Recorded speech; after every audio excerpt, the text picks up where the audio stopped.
Seperti di konten-konten sebelumnya, di video kali ini aku akan berusaha menempatkan level permainan seorang pemain.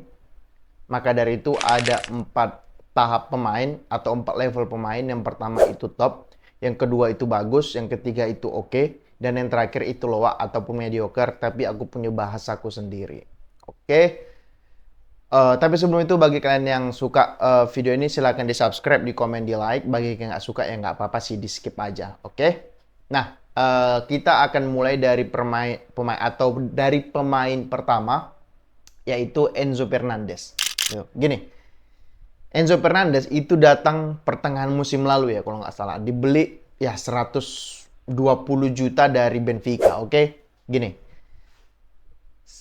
Enzo ini termasuk salah satu pemain yang aku suka pada saat Piala Dunia 2022 yang mana Argentina itu juara. Oke?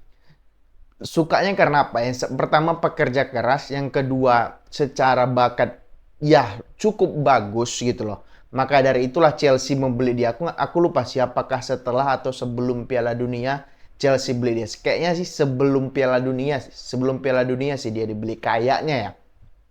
Sebelum Piala Dunia dibeli, pada saat di Piala Dunia ya dia bersama McAllister di tengah yang menjadi dua pemain yang sangat solid di lini tengah gitu kan. Nggak susah lah ngelewatin lini tengahnya Argentina gitu kan, ditambah lagi Messi sebagai orang penggedor lini depannya gitu. Jadi perpaduan yang bagus lah antara Enzo, McAllister, Messi, Alvarez dan sebagainya. Nilai plus dari seorang Enzo ini adalah pada saat di Piala Dunia ya, dia pemain yang bekerja keras, pemain yang kesana kemari. Makanya aku bilang aku cukup suka dengan ini pemain. Nah, pindahlah dia ke Chelsea. Ya, pada saat di Chelsea sore itu aku ingin menempatkan dia di posisi oke, kayak gitu. Hanya di posisi oke. Alasannya sederhana, gini. Chelsea itu beli 2 DM, oke? Enzo dan juga Caicedo. Harga mereka kalau digabungkan 200 plus juta lah. Oke, Enzo 100 lebih, Caicedo 100 lebih. Oke, tapi yang mereka dapat apa? Sebelum 5 pertandingan terakhir, mereka itu ada di peringkat 11. Oke, beruntung itu MU, West Ham, Newcastle itu tidak mendapatkan hasil bagus. Cuman ya secara permainan ya jelek kalau aku bilang si Enzo-nya.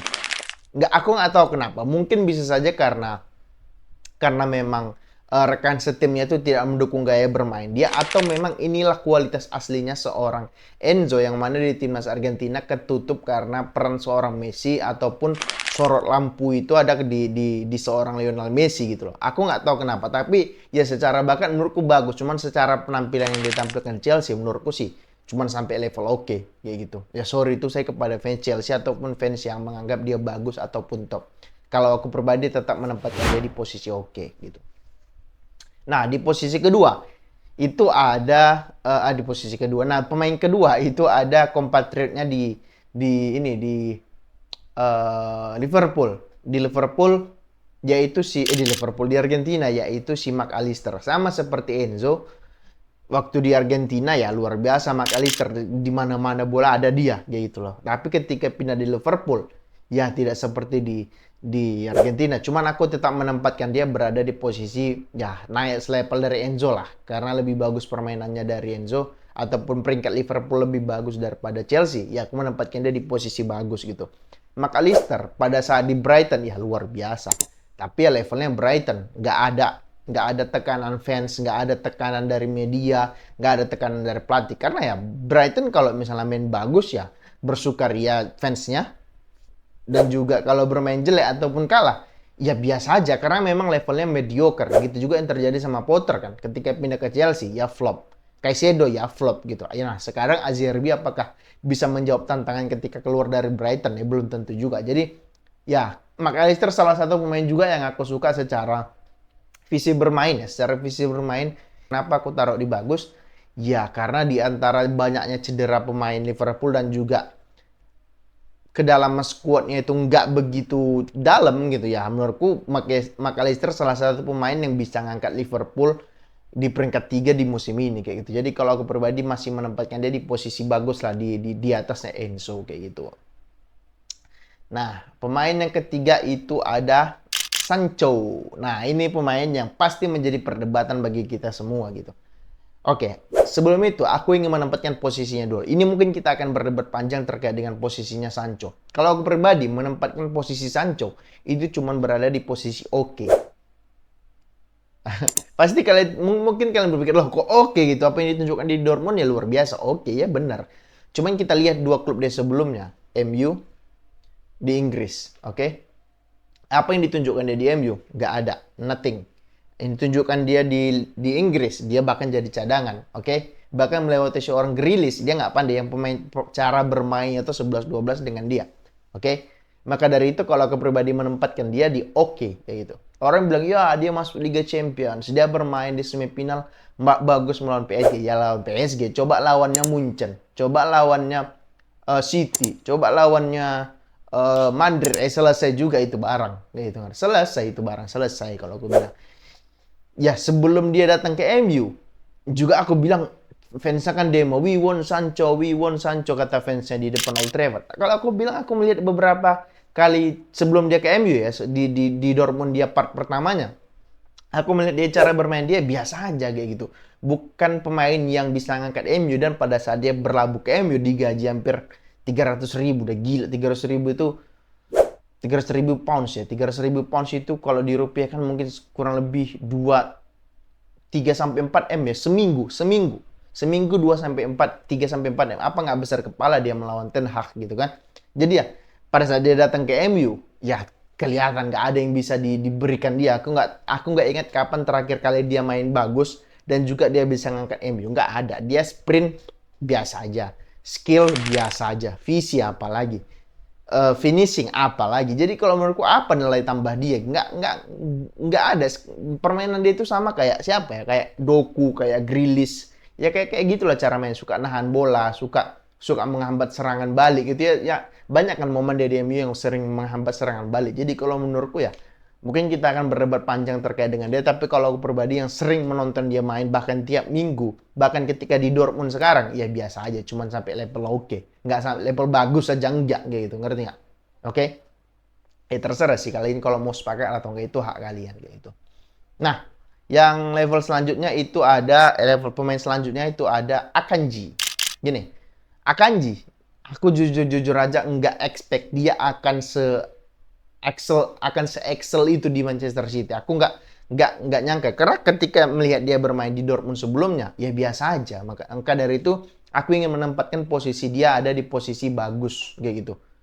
Ya mungkin ini akan agak debatable ya gitu. Karena gini, awal-awal dia di Manchester City ya mungkin sebulan 2 bulan pertama dia Manchester City dia kan nggak kalah bersaing lah sama Ake, sama Diaz, sama Walker, sama Cancelo gitu, kalah saing lah. Cuman pada saat setelah 3 bulan pertama dia di Manchester City, kelihatan ini pemain bisa bersaing. Apalagi setelah Cancelo itu bermasalah dalam tanda petik sama si Guardiola dan pindah ke Bayern Munchen. Nah, ketika di Bayern Munchen dirubahlah formasinya City menjadi sebenarnya di atas kertas 4-3-3 cuman menjadi 3-2-4-1 yang mana si Stones membantu Rodri untuk sebagai box to box ataupun sebagai holding midfield. Nah, maka 3 di belakang itu kan cukup kuat. Biasanya di kiri Akanji, di tengah Diaz, di kanan itu Walker menjadi 3 back sejajar di belakang. Dan dia excel. Kalau misalnya kalau misalnya di kanan menggantikan Walker, di kiri biasanya dimainkan Ake gitu. Tapi di musim ini memang agak kurang bagus. Tapi berdasarkan nilai dia dibeli cuma 40 juta, tapi bisa menunjukkan sesuatu yang berbeda di City. Menurutku itu hal yang luar biasa. Tapi nggak top juga. Cuman hanya sampai, kalau aku pribadi cuma sampai level bagus. Cuman apa yang dilakukan dia di City secara permainan menurutku ya outstanding gitu, luar biasa kalau aku bilang. Oke? Nah, pemain selanjutnya itu ada Luis Diaz. Nah, gini.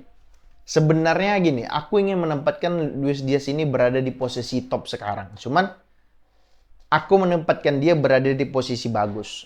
Alasannya sederhana, gini. Aku membandingkan dia dengan apa yang telah dilakukan Sadio Mane di Liverpool. Tentu aku harus apple to apple antara mereka dua. Kalau aku pribadi lebih suka dengan gaya bermainnya Mane gitu. Yang lebih 1-2 sentuhan, nggak banyak dribbling, nggak banyak gocek kiri kanan. Kalau Diaz kan ya pecinta bola gitu. Walaupun di musim ini ya dia bisa dibilang ya 40%-nya Liverpool. Ya Luis Diaz gitu. Pada saat Salah itu cedera underperform ataupun pada saat Salah pergi ke Afrika untuk Piala Afrika ya yang ngegendong siapa lagi kalau nggak Luis Diaz. Jadi kalau aku pribadi sebenarnya aku yang menaruh dia di top. Cuman ketika aku membandingkan dia dengan Mane, rasaku ya Mane masih satu level di atas Diaz kalau menurutku pribadi. Jadi maka dari itu aku tidak ingin menaruh dia di top, tapi lebih kepada ingin menaruh dia di posisi bagus kayak gitu. Nah, pemain selanjutnya itu ada Wataru Endo. Nah, Wataru Endo ini mungkin gini ya, mungkin orang berpikir bahwasanya Wataru Endo ini pemain yang luar biasa, pemain yang ya klub aja suka sama dia gitu. Gini, kalau aku pribadi ingin menempatkan Wataru Endo ini berada di posisi loa atau mediocre. Gini deh, kenapa Liverpool, kan pertanyaan dasarnya adalah kalau dia memang mediocre, kenapa klub itu mau membeli dia? Alasannya satu, Liverpool nggak punya uang. Kalau Liverpool punya uang, mereka ambil Frankie De Jong. Kalau Liverpool punya uang, mereka ambil Joshua Kimmich. Oke? Atau mentok-mentok mereka ambil mungkin Barella lah, mentok-mentok gitu, yang sejelek-jeleknya gitu loh. Tapi mereka nggak punya uang, cuman beli Endo berapa ya? Cuman berapa, di bawah 10 juta atau di atas 10 juta gitu. Jadi karena Liverpoolnya nggak punya uang dan beruntung dia bisa perform. Tapi perform juga nggak sepanjang musim kan. Banyak juga momen-momen dia ditarik keluar karena memang mainnya jelek, karena memang visinya nggak bagus ya. Klub tarik bermain tanpa DM, bermain di tengah dengan McAllister, Soboslai atau Gravenberch atau Jones atau Elliot dan lain sebagainya. Dia ditarik keluar sebagai pemain yang bermain buruk gitu. Jadi nggak setiap pertandingan juga dia main bagus, banyak main jeleknya gitu. Plus dia gitu. Kita harus fair. Kalau aku bilang dia bukanlah pemain levelnya Liverpool gitu. Kalau dia bisa excel dari apa yang ditunjukkan dia di Stuttgart, ya mungkin iya. Gitu. Cuman kalau kita bicara level Liverpool, ya dia bukan level Liverpool. Kalau kita bandingkan dia sama Fabinho, ya masih jauh. Masih ada Fabinho itu 3 level di atas dia gitu loh. Cuman ya kembali lagi karena Liverpool nggak punya uang dan juga nggak punya pemain muda yang bisa menggantikan dia. Maka dari itu dibelilah Wataru Endo kalau menurut pribadi kayak gitu. Itu sih tentang Endo kayak gitu. Nggak banyak yang perlu dibahas juga kayak gitu. Cuman ya kebanggaan tersendiri bagi warga Jepang kayak gitu. Dan dia bisa perform di Liverpool walaupun tidak setiap pertandingan atau setiap game itu bermain bagus kayak gitu. Nah, pemain selanjutnya itu adalah Caicedo. Caicedo seperti yang gue bilang di awal, Caicedo ya. Kalau aku pribadi yang menempatkan dia cuma berada di level oke, sejajar dengan Enzo gitu. Harga dia terlebih karena harga dia di sini. Harga dia itu 120 juta ya, 120 jutaan, tapi tampil jelek, banyak cedera. Di awal-awal kan dia cedera kayak gitu. Kemudian ketika dia kembali cedera, main jelek, sering dicadangkan, sering ditarik keluar, sering main jelek, sering salah passing, sering salah ambil keputusan gitu. Sering ya, aku yang sering nonton Chelsea, ya aku pikir pemain kayak gini 120. Tapi pada saat di Brighton, mungkin cara bermainnya mendukung cara main dia. Bermainnya bagus. Kembali lagi aku bilang, karena mungkin fansnya nggak menuntut lebih dan dia bisa bermain lepas, tekanannya berbeda. Pada saat di Chelsea yang notabene-nya adalah klub besar di Inggris, ya levelnya berbeda, bukan levelnya Caicedo kalau menurutku. Sebenarnya masih bisa Caicedo ini step up lebih, tapi ya kabar kemarin menyebutkan si Enzo Maresca itu menjadi pelatih Chelsea. Ya, aku mau lihat sehebat apa si Enzo Maresca itu bisa mengangkat permainannya Bright, mengangkat permainannya Chelsea dan juga Caicedo ya. Kita lihat musim depan apakah Caicedo bisa step up atau ya stuck di situ. Kalau aku bilang bisa step up, cuman harus dengan pelatih yang tepat dan mendukung cara bermain dia, bukan mungkin dengan bermain gaya Pochettino yang Pochettino itu kan lebih ke bermain dengan 2 DM ya, 4-2-3-1 dasar. Sedangkan Caicedo dan Enzo itu adalah tipe box to box, bukan tipe yang DM yang menunggu di belakang kayak gitu. Jadi kalau menurutku bukan nggak cocok sih, lebih kepada mungkin butuh waktu untuk Caicedo lebih lama lagi untuk paham apa yang diinginkan oleh Pochettino. Dan sejauh ini ya menurutku dia nggak bisa beradaptasi dengan apa yang dilakukan oleh Pochettino kayak gitu. Nah, pemain selanjutnya itu ada Rafinha. Nah, gini, ini mungkin juga perdebatan bagi kita. Rafinha, kalau aku pribadi nggak pernah interest dengan cara dia bermain, baik di Leeds maupun di Barcelona ataupun di timnas Brazil. Maka dari itu aku menaruh dia di posisi loa gitu. Gini, cara bermain Rafinha itu hampir mirip dengan Anthony, oke? Nggak berani masuk ke dalam. Kalau dapat bola, capping ke kiri, kemudian crossing, gitu-gitu terus mainnya. Nggak ada inovasi, nggak ada kreativitas. Jadi kalau menurutku nggak.